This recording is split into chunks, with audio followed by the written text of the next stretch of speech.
Կարդում եմ Սուրբ գրքից այն, ինչի շուրջ մենք այսօր կառուցում ենք մեր հարաբերությունները, շփվում ենք միմյանց հետ։ Հովհաննեսի ավետարան 16-րդ գլուխ 13-րդ խոսք, որի վերջում գրված է. «Ամեն ճշմարտության պիտի առաջնորդե ձեզ»։ Պարզվում է, ճշմարտությունն ունի բազում սահմաններ, ամեն ճշմարտության։ Իր ժամանակին Պողոս առաքյալը համարձակություն ունեցավ ասելու, որ ես հետ չկանգնեցի Աստծո ամբողջ կամքը ձեզ հայտնելուց։ Պարզվում է, որ մեզ քրիստոնյաներիս համար շատ կարևոր է հասկանալ ոչ թե ինչ-որ մեկ, այլ Աստծո կամքի ամբողջ լեցունությունը մեր կյանքի համար։ Պատկերացրեք մի նկարչի, ով փորձում է ձեր դիմանկարը նկարել, բայց նկարում է միայն ձեր քիթը, ուրիշ ոչ մի բան։ Ձեր այտերին ոչ մի ուշադրություն չի դարձնում, չի նկարում ձեր աչքերը, շուրթերը, կզակը, թարթիչները, ոչինչ չի նկարում, նկարում է միայն ձեր քիթը։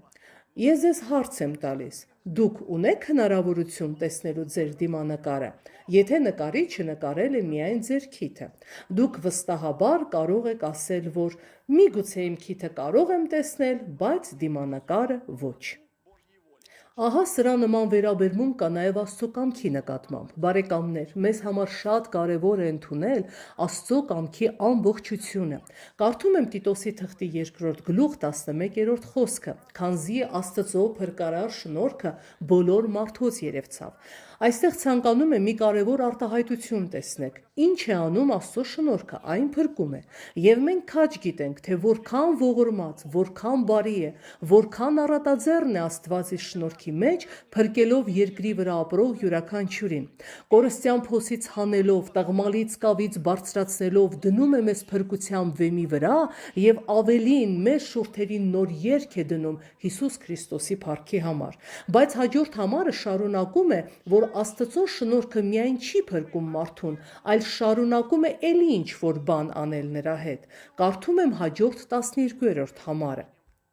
Ան մեզ կխրատե, որպեսզի ամբարշտությունն ու աշխարհային ցանկությունները ուրանանք եւ զգաստությունով ու արդարությունով եւ բարեպաշտությունով ապրենք այս աշխարհի մեջ։ Ահա ուշադրություն դարձրեք, փրկվածները մնում են ապրելու այս աշխարհի մեջ։ Աստված երբ փրկում է մարդուն, չի վերցնում նրան երկրի վրայից, չի տանում նրան սուրբ երկինք, այլ ինչ որ պատճառով թողնում է երկրի վրա, ինչպես գրված է, ապրենք այս աշխարհի մեջ։ Ահա կյանքի այս հատվածում լինելով փրկված եւ ապրելով այս աշխարհում, ինչ է Աստված ինձանից եւ քեզանից ակնկալում եւ ինչ է ինձ եւ քեզ սովորեցնում։ Նորից եմ կարդում, որպեսզի ամբարշտությունն ու աշխարհային ցանկությունները ուրանանք, զգաստությունով ու արդարությունով եւ բարեպաշտությունով ապրենք այս աշխարհի մեջ։ Ահա այս արտահայտությունը, ուրանալով ամբարշտությունն ու աշխարհային ցանկությունները, ցանկանում եմ հենց սրա վրա կանգ առնենք ու խորհենք։ Եվ որպես իմ քարոզի վերնագիր, ես ընտրել եմ Ծննդոց 41-րդ գլխի 14-րդ խոսքը.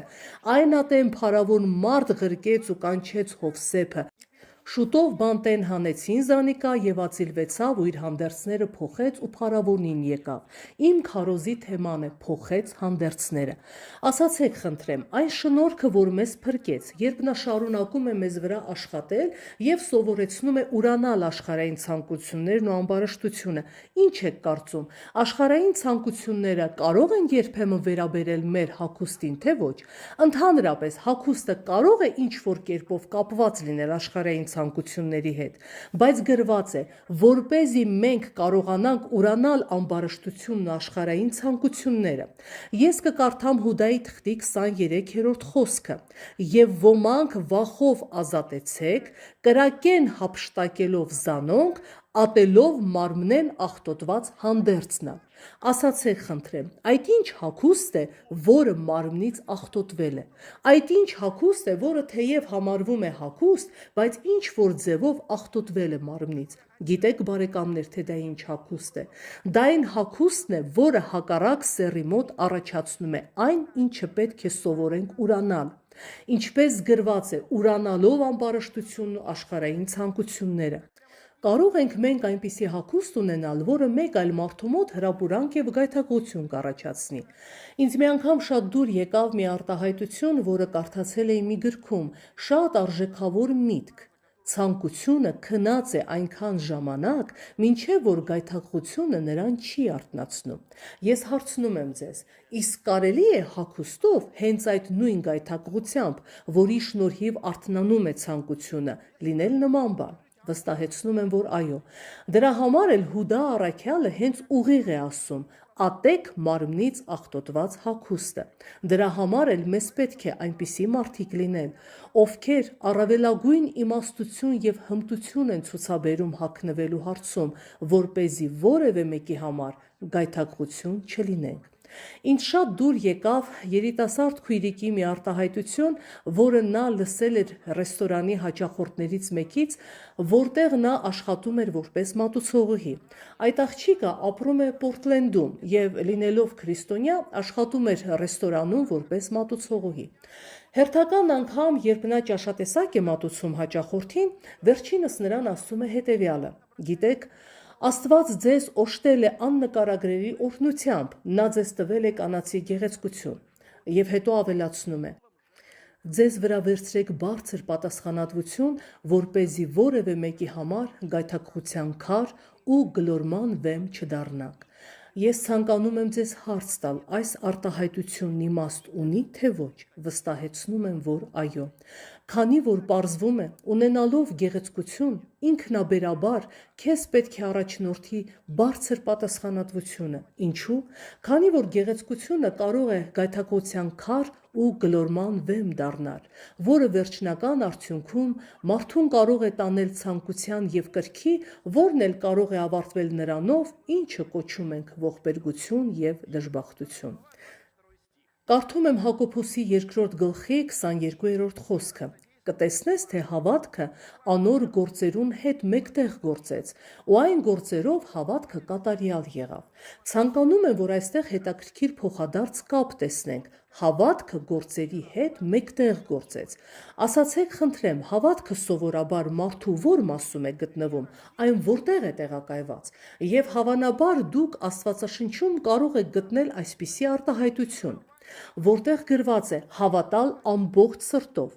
Այն տեղը, որտեղ տեղադրված է հավատքը, դա իմ եւ քո սիրտն է։ Այսինքն դա մի բան է, որը իմ ներսում է գտնվում։ Ուշադրություն դարձրեք, թե ինչ է ասում Աստվածաշունչն Աբրահամի մասին. հավատքը գործերի հետ մեկտեղ գործեց, իսկ հետո գործերով հավատքը կատարյալ եղավ։ Այսինքն Աբրահամի մոտ այսպիսի փոխադարձ կապ կար։ Նա ուներ ներքին համոզմունքներ, որն Աստվածաշունչը անվանում է հավատք։ Իսկ հիմա ասացեք խնդրեմ, այդ ներքին համոզմունքը, որը կար Աբրահամի սրտում, կարող էր արտահայտվել նաև նրա երևացող գործերում։ Իսկ հիմա արտահայտությունը հավատքը անոր գործերուն հետ մեկտեղ գործեց։ Դա նշանակում է, որ հետևելով Աբրահամի գործերին, մենք կարող ենք տեսնել, թե Աբրահամին ինչ համոզմունքներ են առաջնորդում։ Իսկ հիմա ձեզ առաջարկում եմ հետևյալ միտքը. երբ դուք բացում եք ձեր զգեստապահարանը եւ որոշում եք, թե ինչ եք հագնելու, դուք ինչ որ գործողություն ձեռնարկում եք, այսինքն երկարացնում եք ձեռքը, կախիչից հանում եք հագուստը, որից հետո հագնում եք այն։ Հարցնում եմ ձեզ, ահա հավատքը, ձեր ներքին համոզմունքը որոշում է, թե ձեր ձեռքն ինչ կվերցնի, կա դրանց մեջ փոխադարձ կապ։ Վստահեցնում եմ, որ այո։ Ինձ շատ է դուր եկել մի արտահայտություն, որն արել է մի անձնավորություն։ Դա հետևյալն է. եթե կնոջ կամ աղջկա խալաթի կամ բլուզի վերևի երկու կոճակներն արձակված են, այլևս ոչ մի տարբերություն չկա, թե ինչ դիմահարդարանք կա նրա դեմքին, քանի որ միևնույնն է այնտեղ այլևս ոչ մեկ չի նայում։ Հասկանում եք, չէ՞ միտքը։ Ահա գիտեք, թե ինչն է շատ կարևոր։ Կարևոր է հասկանալ, որ մենք ձեզ հետ չդառնանք այնպիսի մարդիկ, ովքեր հակառակ սեռի մոտ արթնացնում են այն, ինչը պետք չէ։ Դրա համար էլ խոսքն ասում է. դու եղիր այն մարդն, ով սովորել է ուրանալ աշխարհային ցանկությունները։ Մենք կարդացինք Հովսեփի մասին, ինչ արեց Հովսեփը փարավոնի մոտ կանգնելուց առաջ, գրված է փոխեց հանդերձները։ Ես հարցնում եմ, ասացեք խնդրեմ, անհրաժեշտ է քրիստոնյայի մոտ, այն մարդու մոտ, ով սիրում է Աստծուն, ով իր ներսում ձեռք է բերել այն, ինչն Աստվածաշունչը հավատք է անվանում, ձեռք է բերել քրիստոնեական համոզմունքներ, հարկ է, որ այդ ամեն ինչ որ կերպով դրսևորվի նաև արտակնապես։ Ինչ է ներկայացնում իրենից քրիստոնյան։ Ինձ շատ է դուր եկել մի արտահայտություն, որը լսել եմ մի անձնավորությունից։ Քրիստոնեական հագուստը մարդուն երբեք ներքուստ քրիստոնյա չի դարձնում, իսկ հետո շարունակում է, բայց վստահեցնում եմ, որ խորը քրիստոնեական համոզմունքներն ուժգին ձևով ազդում են քրիստոնյայի հագուստի վրա։ Եվ դա իրականում այդպես է։ Այլ բառերով ասած, եթե դու արտաքնապես երևում ես որպես քրիստոնյա, դա դեռ չի նշանակում, որ դու ներքուստել ես քրիստոնյա։ Բայց եթե դու ներքուստ իրական քրիստոնյա ես, ուրեմն դա անպայման պետք է արտացոլվի նաև քո արտաքին դրսևորման մեջ։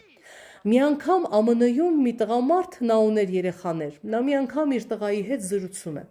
Զրույցը սկսվում է նրանից, որ տղան փորձում էր հագնել մեղմ ասած քրիստոնեության հետ անհամատեղելի մի հագուստ։ Հայրը որդուն ասում է. «Լսիր, ես կարող եմ հասկանալ, որ երբ մարդը ներքուստ աղտոտված է, բայց ցանկանում է մաքուր երևալ։ Դրա համար էլ մեղավորը, ապականվածը հագնում է մաքուր վերնաշապիկ, կոստյում, որպեսզի տպավորություն թողնի։ Ճիշտ է, ներքուստ ապականված եմ, բայց գոնե արտաքնապես մաքուր կլինեմ, բայց չեմ կարողանում հասկանալ նրանց, ովքեր ասում են, որ իրենք սուրբ են, բայց միևնույն ժամանակ հագնում են ամեն տեսակի մեղսալից հագուստներ։ Ես դա չեմ կարողանում հասկանալ, եւ իմիջայլոց հենց այդպես էլ կա իրականում»։ Մենք մի անգամ Սանկտ Պետերբուրգում էինք կնոջս հետ եւ Պավել եղբայրն առաջարկեց մեզ թանգարան այցելել։ Այնտեղ շատ գեղեցիկ նկարներ էին ցուցադրված 15-րդ, 16-րդ, 17-րդ դարերի ստեղծագործություններ։ Ես հիանում էի, թե ինչ աստիճանի էին մարդիկ տաղանդավոր, որ կարողանում են այսպես նկարել։ Եվ գիտեք, թե ինչն էր այնտեղ հետաքրքիր։ Այնտեղ մի փոքր հատվածում ցուցադրված էին նաև ժամանակակից նկարներ։ Դուք երբևէ հանդիպել եք նկարիչների, ովքեր հավատում են, որ իրենք նկարում են, բայց այն, ինչ որ նրանք անում են, բոլոր նորմալ մարդիկ չեն կարող դա ընդունել որպես արվեստի գործ։ Եվ ես եկա հետևյալ եզրակացության. օրինակ, երբ դուք նայում եք բնանկարների, անկախ ձեզանից մտածում եք, թե այս ինչ գեղեցկություն է այս մարդու սրտում, հոգում, որ նա կարողացել է այդ գեղեցկությունը վերարտադրել նաև նկարի մեջ։ Բայց երբ նայում եք նկարների, որտեղ ինչ-որ եռանկյունիներ, քառակուսիներ, այլ պատկերներ են, եւ դու նայում ես, ուզում ես հասկանալ, ինչ կար այդ պահին նրա հոգում, որ սա է նկարել, ինչով էր նա լցված։ Միջնադարյան մի երաժիշտ, ով շատ քրիստոնեական ստեղծագործությունների հեղինակ էր նաև, մի գեղեցիկ արտահայտություն է արել։ Ինձ համար շատ քիչ է, որ իմ երաժշտությունը հաճույք պատճառի։ Ես ցանկանում եմ, որ իմ երաժշտությունից մարդիկ ավելի լավը դառնան։ Ինձ թվում է, որ հենց սրանում է կայանում քրիստոնյայի առաքելությունը, այսինքն այն ինչ որ դու անում ես ոչ թե պետք է մեկ ուրիշի վրա տպավորություն թողնի, այլ պետք է լինել մարդ, ով օգնում է ուրիշին ավելի լավը դառնա։ Եվ ցանկանում եմ խոսքից մի քանի հատվածներ էլ կարդալ Առաջին Կորինթացիների թղթի 12-րդ գլխի 23-րդ եւ 24-րդ խոսքը։ Եվ մեր ամոթույքները առավել եւս անհրաժեշտ է պարկեշտությամբ ծածկել, բայց մեր պարկեշտ անդամները այդ չեն պահանջում, որովհետև Աստված կազմեց մարմինը եւ նվազ պատվավորին առավել պատիվ տվեց։ Ուշադրություն դարձրեք։ Աստծո խոսքն ասում է, որ մեր մարմինն այնպես է կազմված, որ որոշ անդամներ նախատեսված են ծածկված լինելու համար, եւ այդպես գրված է, եւ մեր ամոթույքները առավել եւս անհրաժեշտ է պարկեշտությամբ ծածկել, բայց մեր պարկեշտ անդամները այդ չեն պահանջում։ Եթե մենք մեզ հարց տանք, իսկ ինչ ձևով, որտեղ են այդ սահմանները, ինչպես կողմնորոշվել, երբ մենք որպես քրիստոնյաներ մեր ներսում ունենալով համոզմունքներ, ունենանք նաև ճիշտ վերաբերմունք մեր արտաքին հանդերձանքի մասին։ Կար մի հրաշալի ծառայող, ով արդեն գնացել է հավիտենություն, եղբայր Պյոտր Նավարոկը։ Ես հենց նրանից եմ լսել այս արտահայտությունը։ Նա երիտասարդներին ուղղելով խոսքն ասաց. «Գիտեք, երիտասարդներ, սովորաբար ինչ որ ցուցադրված է ցուցափեղկում, հենց դա էլ վաճառվում է խանութում։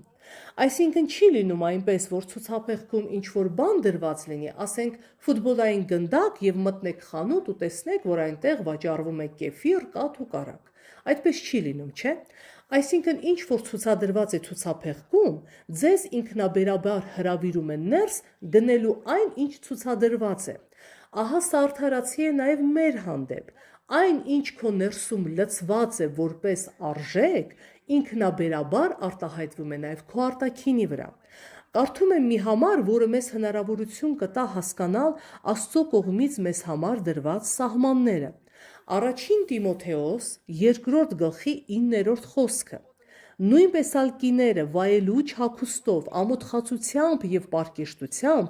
ինքս ինքնին զարդարեն ոչ թե հյուսվածքներով կամ ոսկիով կամ մարգարիտներով կամ մեծածախս հանդերձներով։ Ահա այստեղ դուք կարող եք գտնել 3 բառ, որն Աստվածաշունչը ինձ եւ քեզ հրավիրում է կողմնորոշվելու մեր զգեստապահարանը ընտրելու հարցում՝ վայելչություն, ամոթխածություն եւ պարկեշտություն։ Դուք կարող եք այն պատկերացնել եռանկյունու տեսքով։ Ահա եռանկյունի, որի ամեն մի կողմը կարող եք վերնագրել այդ անվանումներով։ Մի անկյունը վայելչություն, երկրորդը ամոթխածություն, իսկ երրորդը պարկեշտություն։ Եվ մեզ պետք է հագուստից այնպես օգտվել, որ մնանք այդ եռանկյունու ներսում եւ չխախտենք դրա սահմաններից որևէ մեկը։ Ահա սա է Աստծո կողմից նկարագրված սահմանը վայելչության, ամոթխածության եւ պարկեշտության տեսքով։ Ինչ է վայելչությունը։ Վայելուչ հագնված մարդը դա նա է, ում մասին արտահայտվում են ուրիշները, նա վայելուչ է։ Այսինքն վայելչությունը չի գնահատվում իմ ճաշակով, այլ դա գնահատվում է այն մարդկանց աչքերով, ովքեր նայում են ինձ։ Բայց ինչով մենք պետք է կողմնորոշվենք, որ դա վայելչությունն է։ Սուրբ եւ անարատ եկեղեցու աչքերով, այլ խոսքերով ասած, ոչ թե այս աշխարհի մարդկանց կարծիքով, որն ապականված է աշխարհի ցանկությամբ, այլ Աստծո հետ հաղորդակցվող եւ նրան ամբողջ սրտով սիրողների կարծիքով։ Վայելչությունը չի չափվում ինձանով, այն չափվում է մյուսների կարծիքով, ովքեր նայում են ինձ։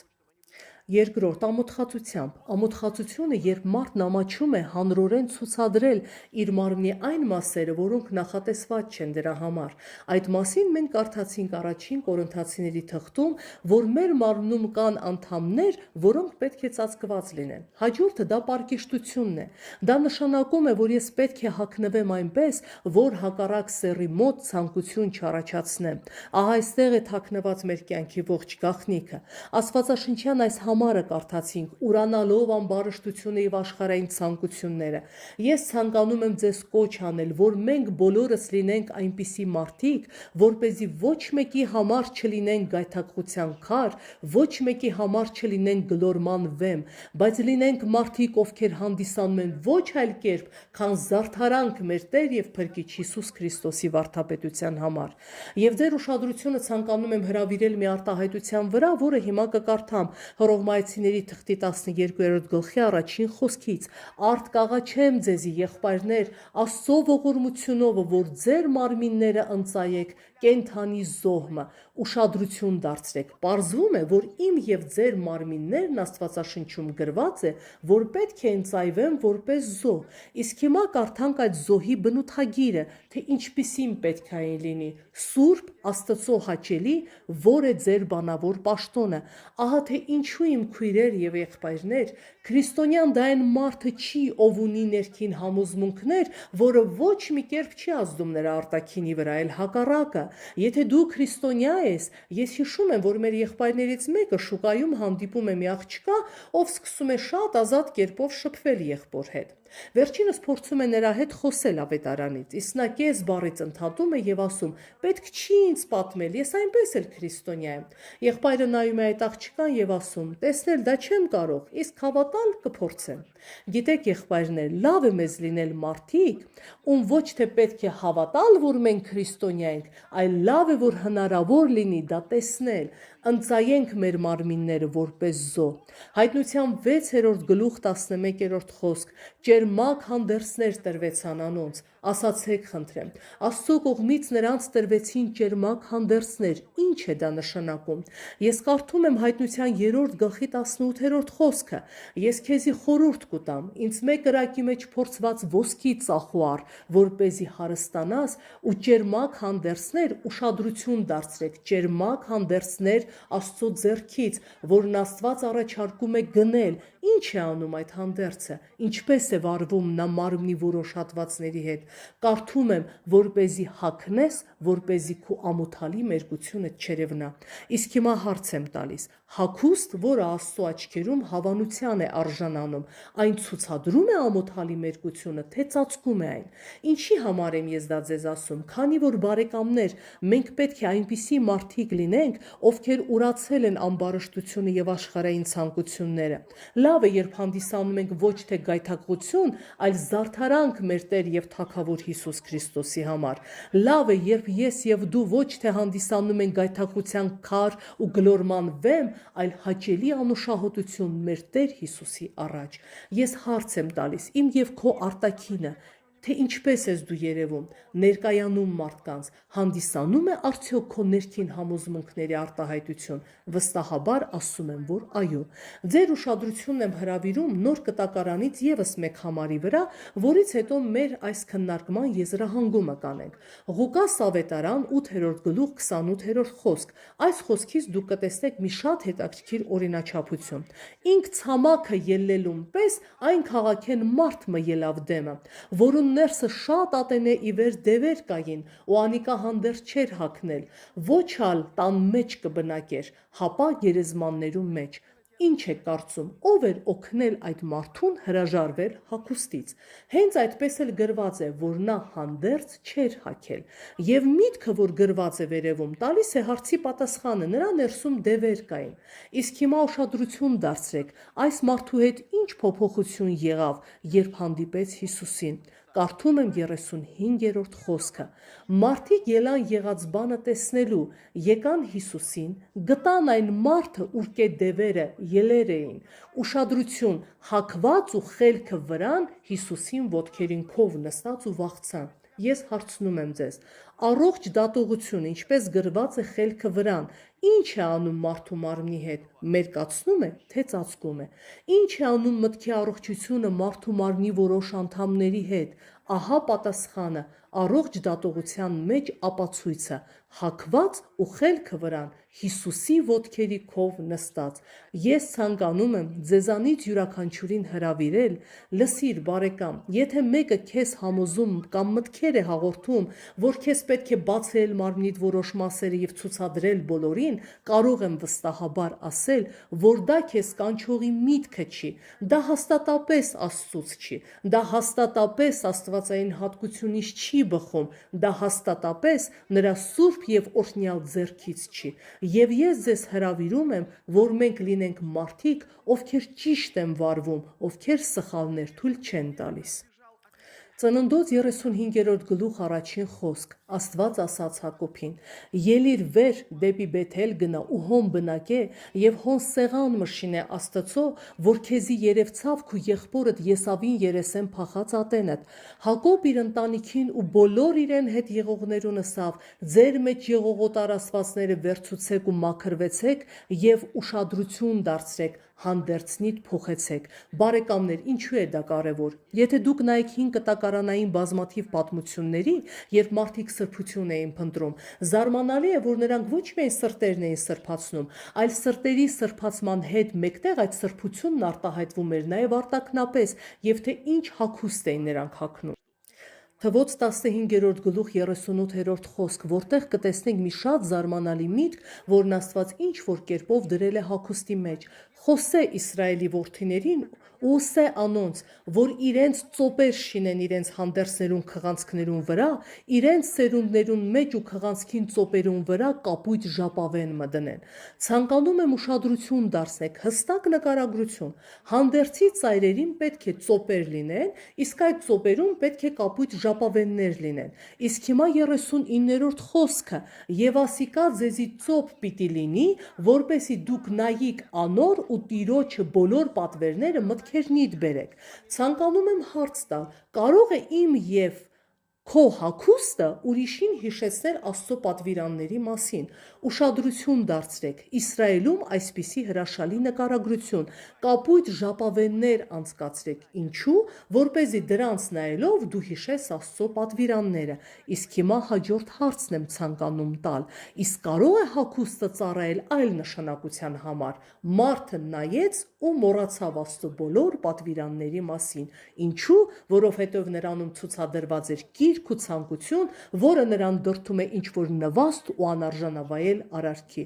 Իսկ հիմա անդրադառնամ այն համարին, որ սկզբում կարդացի, որով էլ կավարտեմ։ Երբ Հովսեփին առաջարկեցին, որ գնա փարավոնի մոտ, ուշադրություն դարձրեք այս արտահայտությանը, փոխեց հանդերձները։ Ես ցանկանում եմ ասել, որ մենք չենք քայլում փարավոնի առաջ, իմ եւ ձեր ընթացքը թագավորի առաջ չի։ Մենք քայլում ենք սուրբ եւ հզոր Աստծո առաջ, եւ Աստված, ով սուրբ է իր ողջեյությամբ, իր բնույթով, Աստված, ով բարեհաճում է ամեն մաքրության, ամեն սրբության եւ ամենավեհին, ես ցանկանում եմ բարեկամներ, որ այդ սրբությունը, մաքրությունը, ամենավեհը ոչ միայն ունենանք ինչ-որ սրտի խորքում, այլ այն որպես ապացույց արտացոլվի նաեւ իմ եւ քո արտաքինի մեջ։ Ուրեմն եկեք հագնվենք այնպես, որ երբ մեզ նայեն, ասեն՝ «Օ, սա ինչ գեղեցիկ է, ինչ վեհ է, ինչ վայելուչ է, ինչ էլեգանտ է»։